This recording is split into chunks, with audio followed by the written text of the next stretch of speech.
Hi everyone, in this video we will show you how to set up sales tax on PayPal. Setting up sales tax correctly helps ensure your customers are charged the appropriate amount during checkout. Before you begin, decide whether you want your product prices to include tax or have tax added at checkout. If you're unsure about the tax rules in your area, it's a good idea to consult a tax professional.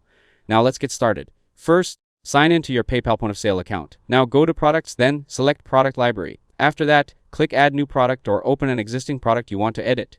Now scroll down to the tax section, then click the Select Tax or Number Selected Taxes drop-down menu. If you haven't created a tax yet, click Create New. Now enter the tax name and the correct tax rate for your region. Then save the new tax. After that, select the tax you want to apply to the product. Now review the product details and click Save. You can repeat these steps for other products and assign different tax rates if needed. During a sale, you can also enable or disable taxes depending on the product or transaction. PayPal point of sale supports multiple tax rates, allowing you to apply different taxes to different products when required. Once everything is set up, complete a test transaction to make sure the correct sales tax is applied at checkout. If this video helped you out, don't forget to leave a like and subscribe to the channel. Thanks for watching, and I'll see you in the next one.